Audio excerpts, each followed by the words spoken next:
Hello, hello tout le monde, c'est Anastasia, votre Nail and Beauty Business Mentor et aujourd'hui j'ai préparé une vidéo de ouf pour vous. Très détaillée, presque une formation par rapport à la clientèle et pourquoi est-ce que vous n'avez pas aujourd'hui des clientes ou pourquoi est-ce que les clientes ne réservent pas les rendez-vous avec vous. Comment est-ce que j'ai eu cette idée? J'étais en train de regarder et vérifier Nail Business Academy, donc les membres de mon académie. Il y a une personne qui m'a demandé Anastasia, est-ce que tu peux vérifier? Elle m'a envoyé une capture d'écran avec un dialogue fait avec une cliente et elle me dit Anastasia, est-ce que tu peux vérifier s'il te plaît le dialogue? Parce qu'au final, c'était une cliente qui était intéressée de prendre le rendez-vous. Au final, elle me montre le dialogue et à la fin, la cliente, elle saute du rendez-vous. Elle dit non, je veux bien annuler, je ne veux pas le rendez-vous. Moi, directement, quand j'ai lu, j'ai compris toutes les erreurs qui étaient faites dans la communication. Et donc, j'ai conseillé bien évidemment à la personne qu'est-ce qu'il faut changer, comment il faut réagir face à ça et qu'est-ce qu'elle a pu changer en amont aussi pour les prochaine situation comme ça. Et bien sûr, je me suis dit, ça va être vraiment super chouette de partager avec vous aussi parce qu'en vrai dire, aujourd'hui, énormément de personnes ne réservent pas leur rendez-vous.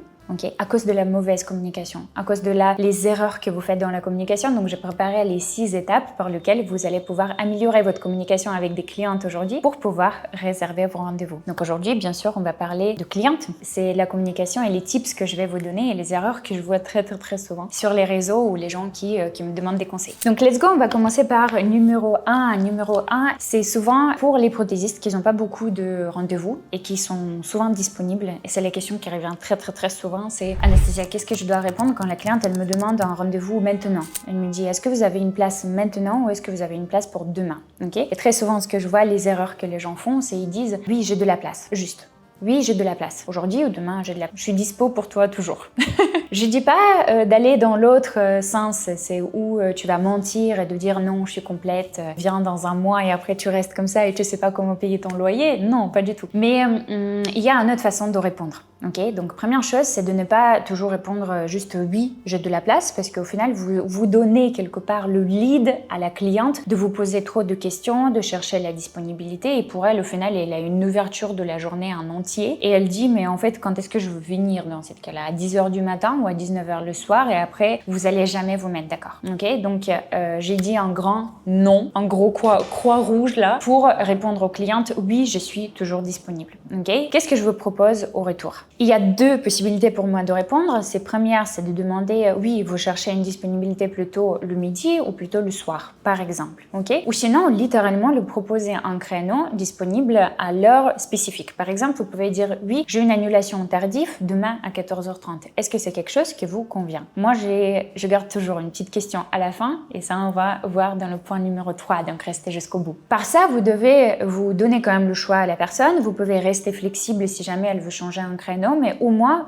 c'est vous qui gardez le lead sur le rendez-vous. Et comme vous êtes experte, c'est votre établissement, c'est très important que vous gardez votre agenda en place pour pouvoir proposer quelque chose à la cliente. C'est beaucoup plus facile, même pour elle après, de s'organiser et venir au rendez-vous. Deuxième point, si elle te demande un service précis, par exemple, est-ce que tu fais des capsules américaines? Est-ce que tu fais de la manicure russe? Ou est-ce que tu travailles avec des fraises?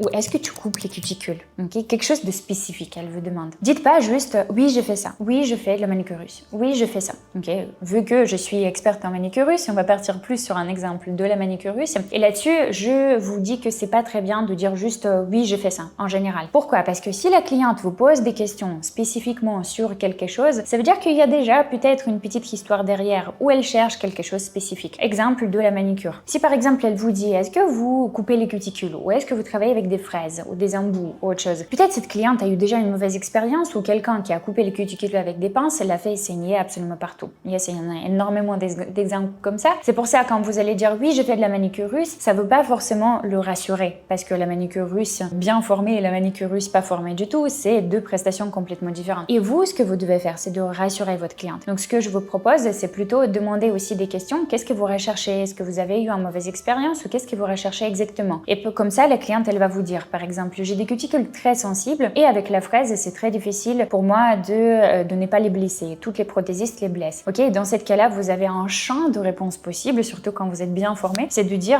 moi j'ai de l'expérience avec des cuticules sensibles. Vous pouvez même envoyer des photos et rassurer la cliente et vous allez augmenter la chance par 90% que la cliente avec assurance va prendre le rendez-vous chez vous. Troisième point, c'est peut-on réserver un rendez-vous? Et là-dessus, je vais vous répondre directement par deux façons. Si la cliente déjà elle dit est-ce qu'on peut réserver le rendez-vous, vous avez loupé quelque part en action parce que c'est à vous de le proposer. C'est même pas proposer directement est-ce qu'on peut réserver un rendez-vous, est-ce que vous voulez réserver un rendez-vous, réserve le rendez-vous. Non, pas du tout. C'est plutôt être discrète. C'est est-ce que vous voulez qu'on regarde des créneaux, est-ce que c'est quelque chose qui vous intéresse, être discrète mais toujours proposer le rendez-vous. Ça c'est quelque chose que je vous conseille, c'est d'être vous-même qui propose de prendre le rendez-vous sans vraiment insister. Mais si la cliente elle vous demande est-ce que je peux prendre le rendez-vous, est-ce qu'on peut réserver, dans cette cas-là, moi je vous déconseille de réserver si vous n'avez pas une chose qui est mise en place, c'est les tarifications. Ça c'est une grosse erreur que je vois aussi dans les histoires de mes élèves et aussi d'autres personnes qui ont les frottements avec les clientes. C'est souvent quand en fait l'aspect financier il n'est pas mis en place. Et ça honnêtement pas seulement dans les prothésies ongulaires, mais partout dans la beauté, même si vous êtes chez le coiffeur et il vous surcharge en plus sur quelque chose, mais c'était pas mis au clair, c'est quelque chose qui est désagréable. Et pareil dans les ongles, si elle vient pour une prestation mais elle a aucune idée du tarif, vous avez loupé aussi quelque part quelque chose et là le rendez-vous il peut partir sur un côté désagréable. Moi je préfère vous prévenir que le rendez-vous selon moi ne doit pas être réservé si la cliente elle n'est pas encore au courant de vos tarifications. Quatrième point que j'ai vu aussi moi-même par les corrections que je faisais aussi dans mon métier de business mentor, c'est quand une de nos membres elle nous dit Anastasia, j'ai attendu que la cliente elle valide le rendez-vous, au final elle n'a pas validé, je suis énervée, je sais pas si elle vient et moi je suis en attente, etc. Et là je pense que beaucoup de gens, honnêtement il y en a, c'est pas la première fois que j'entends cette histoire, quand les prothésistes ongulaires ils attendent que la cliente va valider son rendez-vous, et eux ils pensent que c'est normal que c'est la cliente qui valide le rendez-vous. Mais je vais vous dire l'inverse. Pour moi la manicure c'est une prestation prestigieuse et deuxième chose, les clientes, quel est leur avantage de valider leur rendez-vous? Eux ils savent qu'il vient ou eux ils savent qu'il vient pas, s'ils posent un lapin par exemple. C'est quel est l'avantage pour la cliente de valider le rendez-vous pour vous? C'est pour moi une responsabilité de prothésiste ongulaire de faire ça. Donc pour moi c'est une erreur de attendre que la cliente va valider son rendez-vous sans l'envoyer un rappel vous-même. Donc il y a deux possibilités que je vous propose directement. C'est de vous-même envoyer un rappel de rendez-vous, c'est ce que je vous conseille tout le temps. D'ailleurs si vous faites pas du tout des rappels, c'est quelque chose que j'insiste, vous devez le faire à partir de maintenant tout le temps. Mais deuxième chose, vous pouvez utiliser une application, nous on utilise depuis 2 ans déjà Booksy, et Booksy il envoie des rappels de rendez-vous automatiques. Et ça c'est vraiment super cool parce que les clientes sont contentes, ils ont des rappels de rendez-vous, ils ont pu oublier, c'est normal, c'est humain. Et hop, ils ont toujours un rappel 24 heures ou 48 heures avant le rendez-vous qui est super chouette. Et pour vous également, vous savez que la cliente elle va venir parce que vu qu'elle a reçu l'appel, elle a pu ou modifier son rendez-vous ou l'annuler ou autre chose, mais elle sait qu'elle vient demain. Donc ça évite vraiment toutes les possibilités de confrontation avec des clientes ou juste la malcompréhension entre les deux et que le rendez-vous il va être honoré. Et je pense que c'est le plus important dans la collaboration entre les clientes et toi comme prothésiste ongulaire. D'ailleurs, si tu veux aussi essayer l'application Booksy, je sais que il propose à mes élèves seulement un code promotionnel de moins 50% pendant les 2 premiers mois. Pour le moment, c'est ça l'offre. Je vais vous laisser ça dans le lien sous la vidéo. Vous pouvez en profiter en vous enregistrant avec le lien que je vais vous laisser en dessous. 5e point qui est super important également pour moi en tant que cliente aussi et en tant que personne qui forme les autres femmes à ouvrir leur salon de beauté, de communiquer avec des clientes, c'est clarifier votre rendez-vous. Moi personnellement, ça m'embête un peu quand quelqu'un me demande quel est exactement le déco que je veux faire dans un mois. Ça, par exemple, c'est pas pour moi une clarification. Mais par exemple, clarifier si la personne veut des rallonges, si elle veut de la manicure russe, si elle veut de la pose simple, si elle veut juste de la dépose ou autre chose, ça c'est très important parce que par exemple, juste la dépose ou les faux ongles, c'est pas du tout le même temps de la prestation. Donc c'est très important de lui demander par exemple une photo de ses mains ou de lui demander qu'est-ce qu'elle souhaite de faire et aussi peut-être le conseiller quelque chose. Parce que je sais que très souvent, moi je suis fan de la manicure russe. Dans la manicure russe, je sais que je conseille souvent aux gens qui veulent des faux ongles. Moi je suis fan des ongles naturels, ça c'est mon truc, ça c'est mon univers. Donc les gens qui viennent se former chez moi, ils sont exactement pareils. Et en fait, les femmes qui veulent faire que des faux ongles, par exemple, moi j'ai dit let's go, on va tester la manicure russe. Tu vas voir que grâce à la manicure, tu vas gagner visuellement en longueur parce qu'on va traiter tes peaux et tout. Et au final, quand elle est d'accord, au final, on a un super joli résultat avec des ongles naturels. Mais c'est très important de clarifier parce que si la cliente elle vient et elle me dit Anastasia, je veux bien des faux ongles et moi j'ai réservé un temps pour la manicure russe, ça veut dire qu'encore une fois, il y avait un loupé dans la communication entre toi et la cliente. Et ça, c'est hyper important pour la réservation du temps, pour la prévention même de la cliente, combien de temps elle va rester avec toi pendant le rendez-vous et même pour toi dans ton agenda. Si tu cales le rendez-vous juste après, c'est hyper important de clarifier qu'est-ce que la cliente elle veut faire au moins approximativement. Sixième point, et c'est pour moi un des points cruciaux.